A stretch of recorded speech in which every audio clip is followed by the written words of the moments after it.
Bueno, arrancamos. Buenas tardes, mi nombre es Gonzalo Casuriaga, soy socio del CPA Ferrer.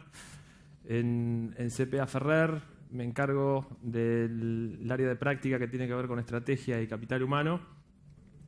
Trabajamos bastante hace años en proyectos de cambio tecnológico, con lo cual nos pareció interesante poder hablar hoy de lo que tiene que ver con la gestión de la motivación del equipo en los proyectos de cambio tecnológico.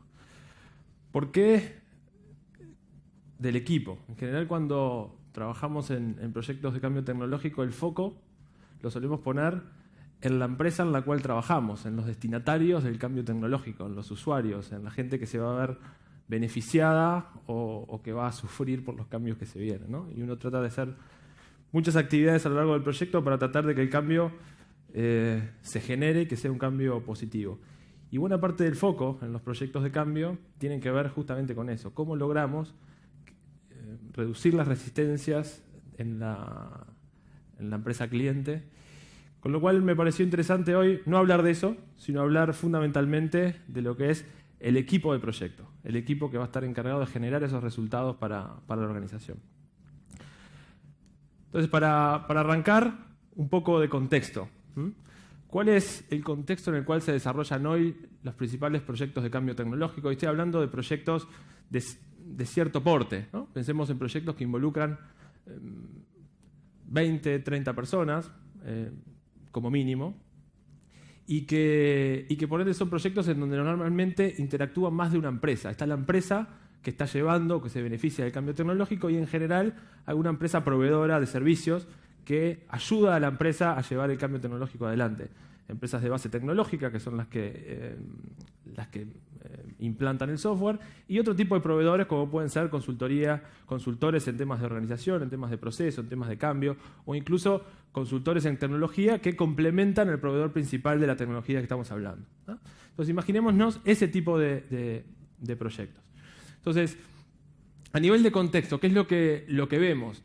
Y vemos que los proyectos cada vez son más cortos, cada vez son más ágiles, hay más parametrización, menos desarrollo. Los proyectos buscan ser así, cada vez más se aprovechan las ventajas del software as a service, tratando de acelerar los tiempos de puesta en práctica de las soluciones. Los equipos ya no es como años atrás, donde uno normalmente se encontraban a todo el equipo de proyectos funcionando junto en un mismo sitio. Cada vez nos acostumbramos más a manejar equipos que trabajan en lugares distintos, incluso en países distintos, con roles específicos.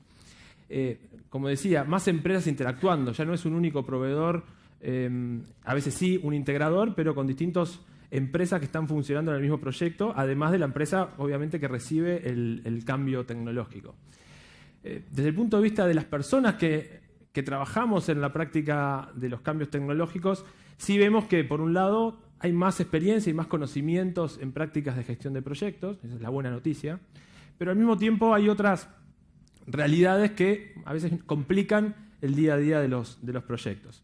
Ejemplo, 2 o 3 generaciones funcionando en roles similares al mismo tiempo, interactuando jóvenes recién recibidos de 20, 23, 24 años que dominan muchísimo la tecnología, con personas de 40 hasta 50 años en roles muy similares que tienen que estar compartiendo su día a día y probablemente tengan intereses, capacidades y estén persiguiendo propósitos diferentes. Sobre información, estamos expuestos a infinidad de estímulos permanentes que muchas veces nos sacan el foco, no diría principal, nos estimulan con focos alternativos.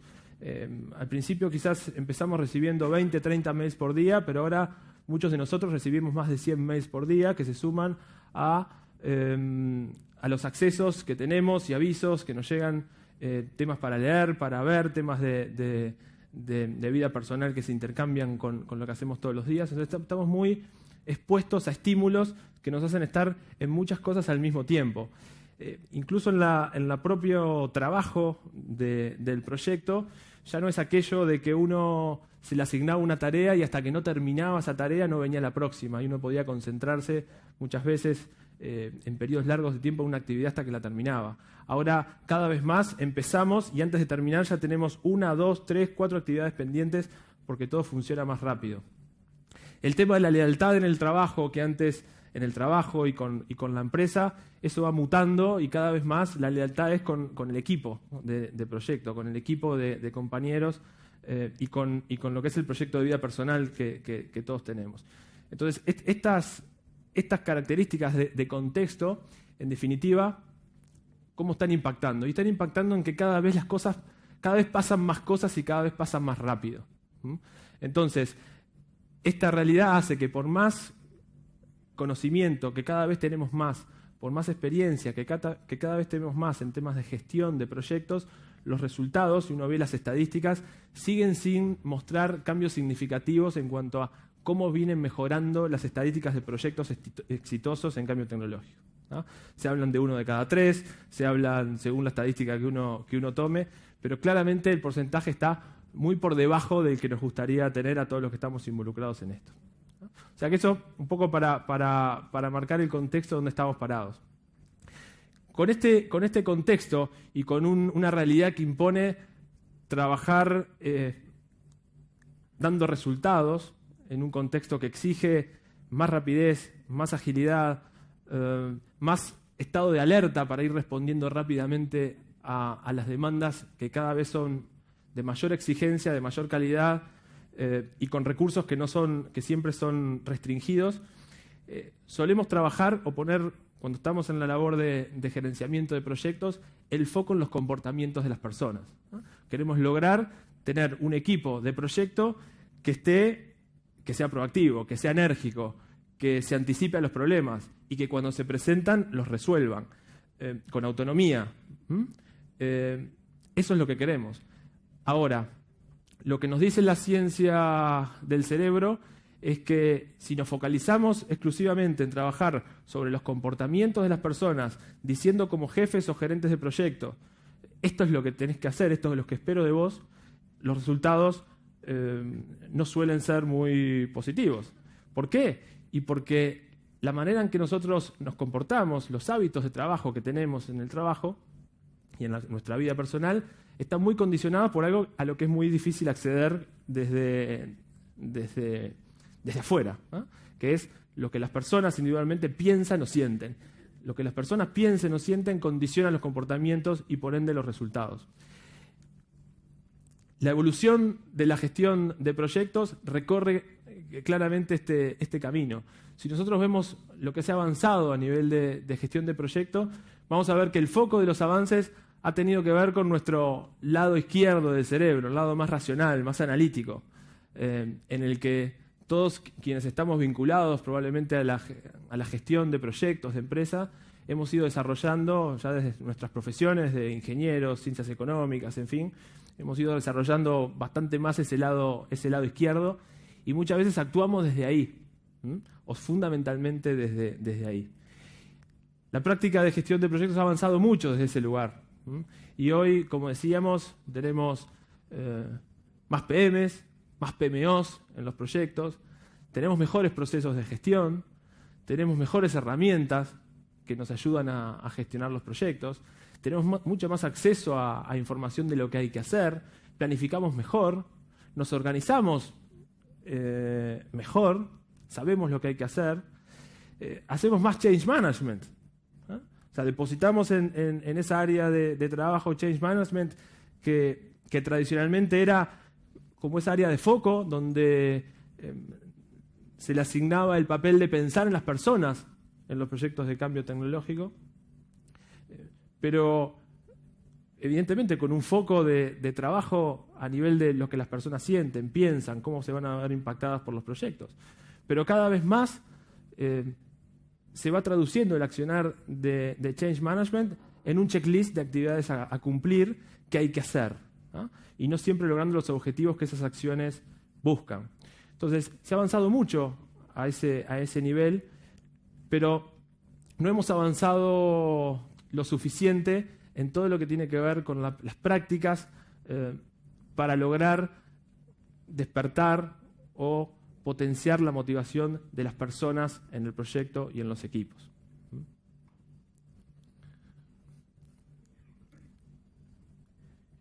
¿Cuál es el caso de negocio que está por detrás de esta charla y que está detrás de la preocupación de quienes actuamos en la dirección de proyectos?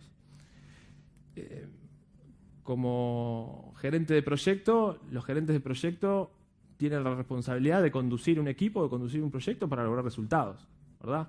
¿Qué resultados? Sí, los resultados que todos sabemos, que tienen que ver con alcance, costo, los tiempos y bueno, la calidad, ¿verdad? Esas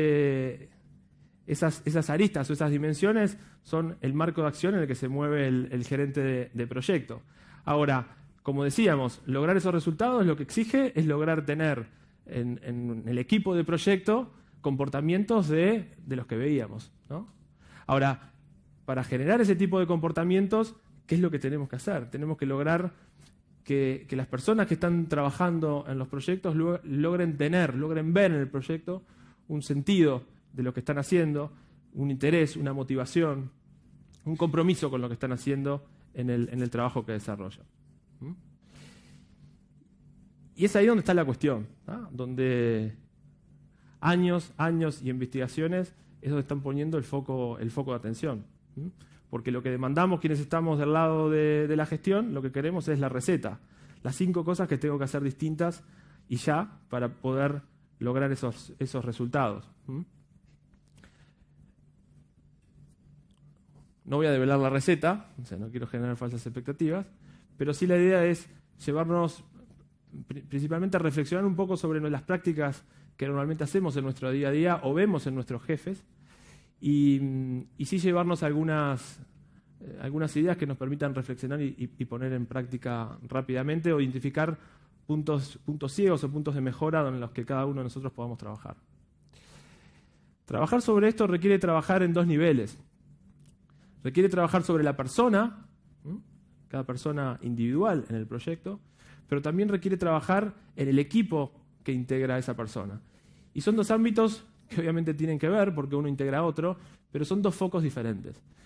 Nosotros podríamos trabajar sobre una persona con nombre y apellido, sobre 2, sobre 3, sobre 5. Podemos lograr, y cuando uno está interactuando con esas personas, ver, sentir, ver en su accionar que arrancan con un nivel de motivación y engagement importante cuando está arrancando el proyecto, pero luego cuando se arma el equipo completo, donde ya hablamos de 15, de 20 personas que interactúan, personas de distintas empresas, uno empieza a ver cómo esas personas empiezan a performance distintos, ¿no? Se empiezan a comportar diferentes. Entonces no podemos ver aisladamente personas individuales de equipo. Tenemos que dar las 2 miradas, personas individualmente y luego el equipo funcionando como equipo, ¿no? Y esas son las 2 miradas que quiero dar. ¿Qué pasa cuando miramos a las personas como personas? Acá quería compartir con ustedes algunas investigaciones que se vienen repitiendo hace años. Creo que la última se hizo hace unos años, pero se han hecho 17, 18 investigaciones, donde básicamente en el mundo le han preguntado a distintos cargos en las organizaciones, piensen los eventos donde lograste máxima satisfacción y motivación. Y por otro lado, piensen en aquellos eventos en donde has encontrado los peores niveles de satisfacción o máxima insatisfacción, ¿no? Entonces, ¿qué se descubrieron? 2 cosas importantes. Número 1, los factores que nos llevan a lograr máximos niveles de motivación son distintos a los que nos hacen mover la desmotivación. ¿Qué quiere decir esto? Si nosotros queremos trabajar para incidir positivamente en la motivación de las personas, hay un conjunto de factores que son efectivos para lograrlo. ¿Cuáles? Aquellos que son intrínsecos al trabajo. Tienen que ver con el logro del trabajo que hacemos, el reconocimiento por el logro obtenido, tiene que ver con el trabajo en sí mismo, es decir, lo que hacemos, la responsabilidad que me asignan, el grado de avance que logro ir teniendo en el trabajo que desarrollo, el crecimiento que voy teniendo en la empresa. Ahora, ¿qué pasa si nosotros para trabajar sobre la motivación de las personas, en lugar de trabajar sobre ese conjunto de factores, trabajamos en los de abajo, que son, en esta investigación, nominados como ambientales o higiénicos, ¿no? Y son los que muchas veces erróneamente actuamos pretendiendo incidir en la motivación de largo plazo de las personas.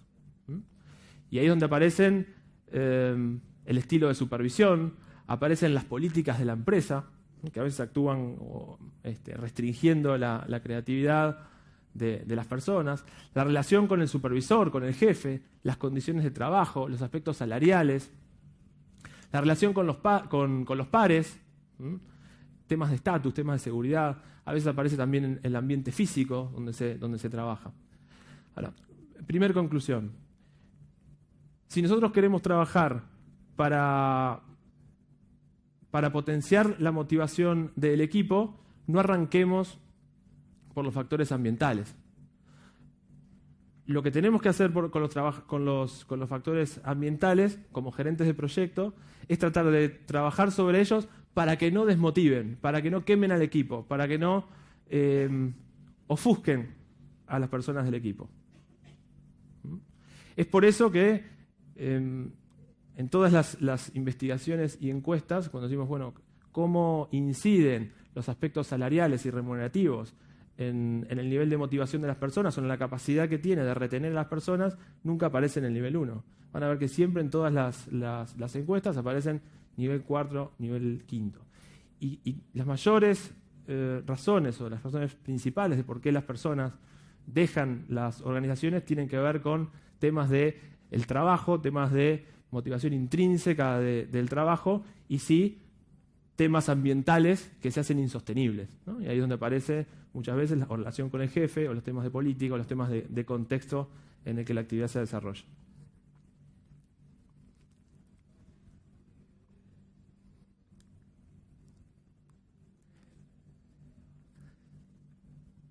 Le preguntaron en esta encuesta de Gallup a gerentes de proyecto, que habían sido gerentes de proyecto en los últimos años, y con experiencia mínima de 5 años de experiencia como gerentes de proyecto. Entonces le preguntaron por los estilos de feedback que tenían para gestionar a las personas de su equipo. Entonces encontraron 3 tipos de estilos de feedback en los jefes de proyectos. Los primeros 2 grupos eran jefes de proyectos y líderes de proyectos que valoraban el feedback, ¿no? O sea, que llevaban adelante temas de feedback. Y un tercer grupo que les daba lo mismo, ¿no? O sea, no era importante, no era trabajo, su foco era el trabajo, seguir el plan, seguir el Gantt, ¿no? Entonces, ¿cuáles fueron los resultados? Aquellos que basaban su estrategia de feedback enfocado en las fortalezas, es decir, en las cosas que se van logrando, en las capacidades que tienen las personas y en los pequeños logros, generaban un nivel de compromiso sensiblemente superior a aquellos que no lo hacían, ¿no? Y un nivel de desmotivación sensiblemente inferior de aquellos que ponían como foco la crítica constructiva o las oportunidades de mejora, como les guste más llamar, ¿no? Y bueno, y los que no valoraban el feedback y por ende se dejaban llevar por la situación, claramente el nivel de compromiso y de motivación que lograban eran sensiblemente inferior. Pero decíamos, para recapitular, tenemos que trabajar a 2 niveles. Tenemos que trabajar a nivel de las personas, pero luego esas personas integran un equipo. Entonces no da lo mismo cómo funciona el equipo. Entonces, ¿qué podemos aprender de lo que hoy sabemos de cómo funcionan los equipos de alto desempeño? Y acá esto es general, sea cual sea el equipo. Puede ser desde un equipo de fútbol o puede ser un departamento, un área, una organización. Lo que sabemos es que los equipos hoy transitan etapas que tienen que ver con su estado de desarrollo y que al mismo tiempo esas etapas en estado de desarrollo generan determinados resultados a nivel de desempeño del equipo, ¿no? hay un equipo, una fase inicial, que a veces se la llama como formación, que es cuando se junta, cuando se reúne el equipo, ¿no? La fase inicial, ¿no? Nos reunimos a trabajar en un proyecto, ¿no? Luego una fase de confusión o de pseudo equipo, que es cuando las personas empiezan a interactuar, se conocen más o menos, empiezan a notarse diferencias, diferencias que a veces son mayores, a veces son menores, y de esas diferencias muchas veces se generan distintos puntos de vista, distintos enfoques que generan crisis, y eso muchas veces lleva a un deterioro en el desempeño del equipo. Que en función de cómo se resuelvan y cómo se gestionen, pueden servir como un punto de inflexión para lograr la mejora en el funcionamiento del equipo, que normalmente pasa por depurar a veces el equipo, ¿sí? Pero muchas veces pasa por redefinir alcances, redefinir roles, aclarar propósitos, aclarar objetivos, aclarar metas, definir reglas de juego, no dar todo por sentado y todo por definido, nuevos esquemas de organización, nuevos esquemas de coordinación, y cuando esas acciones se van tomando, el equipo empieza a subir en la curva de desempeño. Ahora, esta evolución en el funcionamiento de los equipos puede llevar mucho tiempo. Pueden haber equipos que están estancados en la etapa de formación y tener 10 años trabajando juntos.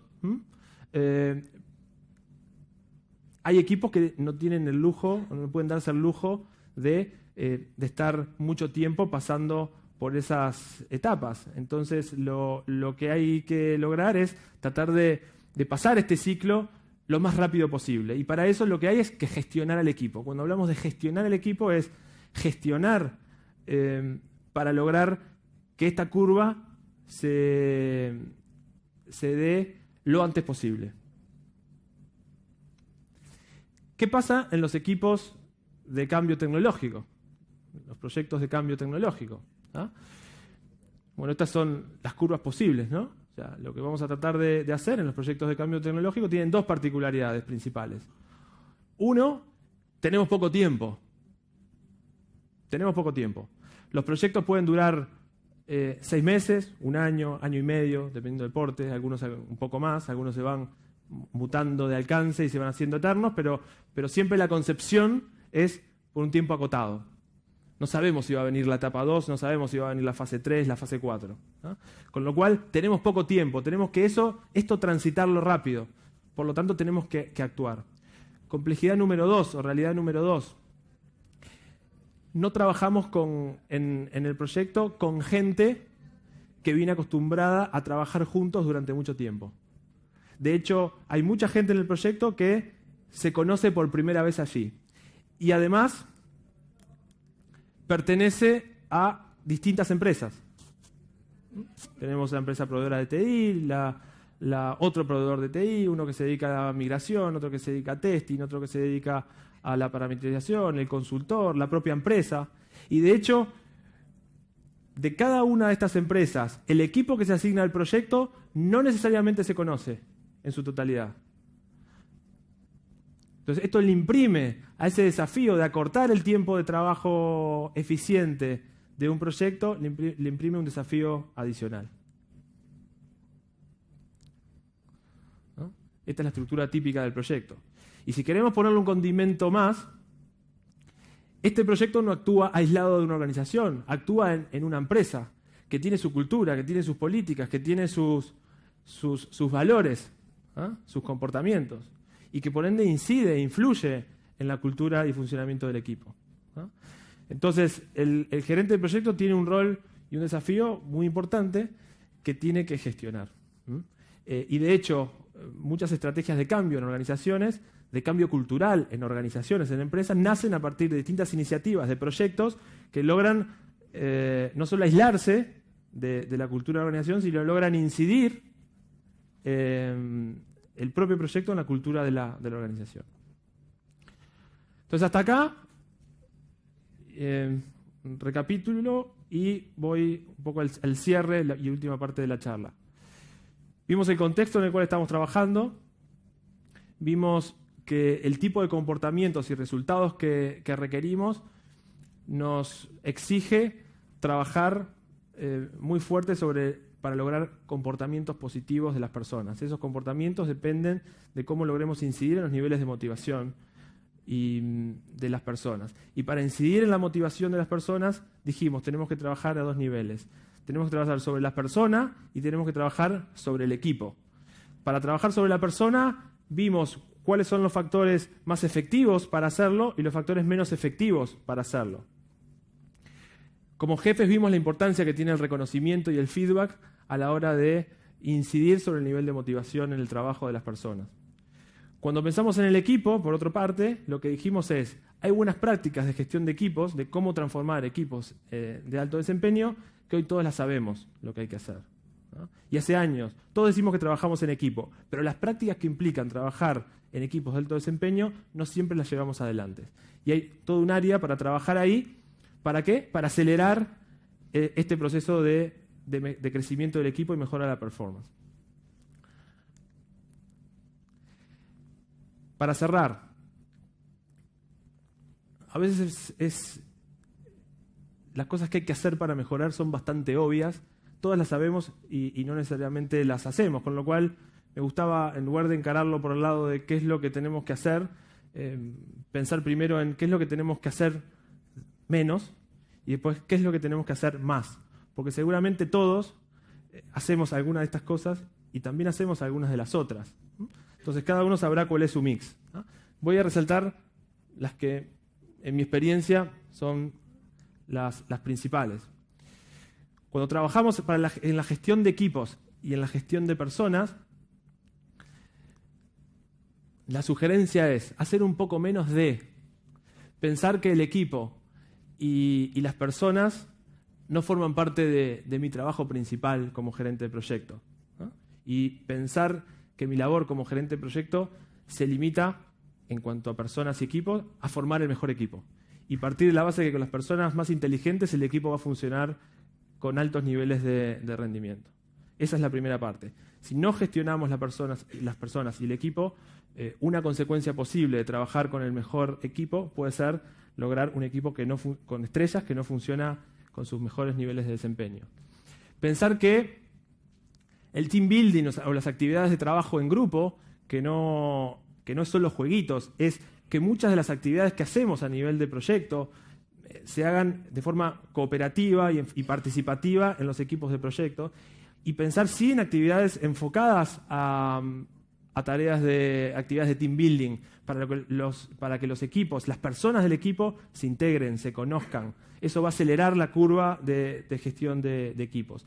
Y no hacerlo después que ya se generaron problemas, sino que hacerlo antes, hacerlo desde el comienzo del proyecto.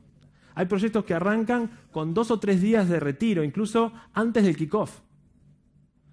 Hay 2 o 3 días donde el proyecto, con todas las partes, se retiran para acelerar estos procesos de integración. Y voy redondeando rápido. Hacer funcionar a los ámbitos de dirección y coordinación desde el inicio del proyecto, ¿no? No dejar que se suspendan, no dejar que personas importantes de los comités de dirección empiecen a dejar de ir, ¿no? Porque eso lo que le va a dar es dirección, norte al proyecto, que es importante para mantener enfocadas a las personas. Clima de integración, no quedarnos tranquilos de que estamos trabajando en clima porque hacemos un asado de vez en cuando o festejamos los cumpleaños o compramos bizcochos los viernes, ¿no? Está bien hacerlo, no digo que esté mal, pero lo que digo es, no pensemos que eso es suficiente. Planifiquemos que hay una línea de trabajo, probablemente lleguemos a que eso es lo que hay que hacer, pero probablemente también hay muchas otras cosas que hay que hacer. Y no es obvio a quién invitamos al asado, no es obvio quién paga la cuenta. No, esas son decisiones que afectan en el nivel de relacionamiento y en el clima del equipo. Reconocimientos y celebraciones. Muchas veces esperamos a que el proyecto llegue al fin para demostrar que todo salió bien y recién ahí reconocemos los logros. El mensaje es, no pensemos en el fin, pensemos en todos los mojones intermedios que podemos crear y reconozcamos los avances y los logros en esos mojones intermedios. Feedback. Ojo con el feedback basado exclusivamente en las oportunidades de mejora. Aunque sean críticas constructivas, pensadas para que la persona mejore, muchas veces nos pasamos de la raya y nos olvidamos de marcar lo positivo. O explicamos la estrategia sándwich, ¿no? Primero te digo lo bueno, después la oportunidad de mejora y al final un mensaje alentador. Y entonces al final la persona se fue y no tiene muy claro si fue bueno o fue malo el mensaje, ¿no? O sea, seamos claros, separemos las dos, hagamos de las dos. Más gestión de equipos desde el inicio, más camaradería y actividades de integración, pero planificadas, con foco, o sea, con un objetivo a lograr. Protección, cuidar el funcionamiento de los ámbitos de dirección y coordinación de los proyectos, hacer que funcionen. La realidad del día a día lo que va a hacer es presionarnos para que dejen de funcionar, para que suspenderlo una semana porque era complicado, porque el director no pudo ir, el gerente general se le complicó. Entonces eso va haciendo que pierda efectividad. Feedback constructivo y positivo, reconocimientos frecuentes de logro. Para cerrar, ¿cómo trabajamos en los proyectos cuando tenemos que asignarle este rol a alguien? O sea, si no le asignamos este rol a alguien, lo más probable es que estas cosas no pasen. Entonces, ¿quién asume la responsabilidad de trabajar sobre esto? Quien tiene que asumir la responsabilidad de trabajar sobre esto es la dirección del proyecto y el gerente del proyecto. Ahora, el gerente del proyecto tiene... ¿Cuántos focos tiene el gerente del proyecto? Tiene muchos focos. Si nosotros le asignamos la responsabilidad, pero no le damos al gerente del proyecto un asesor de confianza para encargarse de la ejecución de estos temas, es lo mismo que nos pasa si quisiéramos que el gerente del proyecto haga la parametrización del software. Necesita un equipo, necesita liderado, con capacidades, con gente que sabe de la herramienta, entonces eso va a funcionar. Lo mismo funciona con esto. Si queremos que esto funcione, vamos a tener que asignarle la responsabilidad a alguien que sepa de esto y que le ponga el foco a esto. Y que no deje esto en un segundo plano. ¿Por qué? Porque hay otra cosa que para esa persona es más importante. Entonces, nosotros trabajamos este tema desde la gestión del cambio. Entonces, la gestión del cambio pasa a tener dos focos. El foco más tradicional, en el que trabajamos para potenciar la asimilación de la tecnología en los futuros usuarios de la tecnología que estamos implementando, y pasa a tener este otro foco, que es trabajar sobre las personas del equipo, para que el equipo, en su capacidad de delivery, sea más efectivo. Hay algunas actividades que se pueden hacer, a vía de ejemplo, que las dejo luego si quieren consultar. Y hasta acá llego. Creo que ya estamos pasados unos minutos. Muchas gracias. Cualquier cosa, estoy a las órdenes por preguntas luego de la presentación.